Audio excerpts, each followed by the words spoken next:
সারা দেশে চলছে পূজার আমেজ। ব্যস্ত সময় পার করছেন প্রতিমা তৈরির কারিগররা। প্রশাসনের পক্ষ থেকে নেওয়া হচ্ছে কঠোর নিরাপত্তা। বিস্তারিত ডেস্ক রিপোর্টে।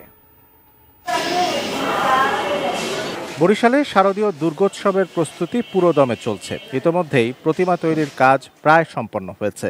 এখন চলছে রং তুলি ও সাজসজ্জার কাজ। এবার মহানগর সহ বরিশাল জেলার 10টি উপজেলায় 602টি মণ্ডপে পূজা হবে।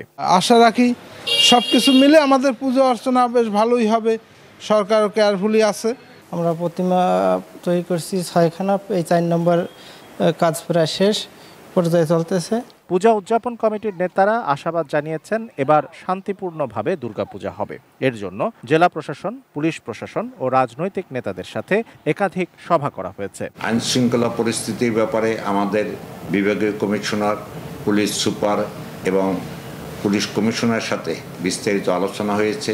আমরা সার্বিকভাবে আশা করি সুষ্ঠু এবং সুন্দরভাবে এবার পূজা উদযাপন হবে।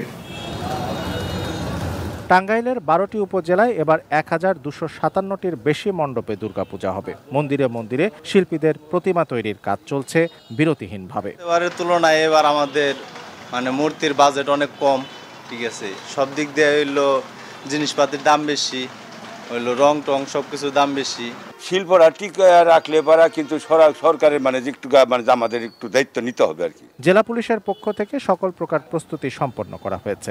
অপ্রীতিকর ঘটনা এড়াতে পূজা মণ্ডপগুলো 3 শ্রেণীতে ভাগ করা হয়েছে। আইন শৃঙ্খলা রক্ষায় 1000 পুলিশ সদস্য দায়িত্ব পালন করবেন। বিভিন্ন জায়গায় যাতে নিরাপত্তার মাধ্যমে এই দুর্গোৎসবটি পালিত হয়, সংশ্লিষ্ট পূজা মণ্ডপের যে নিরাপত্তা, সেই নিরাপত্তার বিষয়ে আমরা সর্বোচ্চ সজাগ আছি এবং প্রত্যেকটি জায়গায় যাতে সিসি ক্যামেরা, সংশ্লিষ্ট যে সমস্ত নিরাপত্তার প্যারামিটারগুলো আছে সে বিষয়গুলো নিয়ে খুব খোলামেলা আমরা আলাপ আলোচনা করেছি।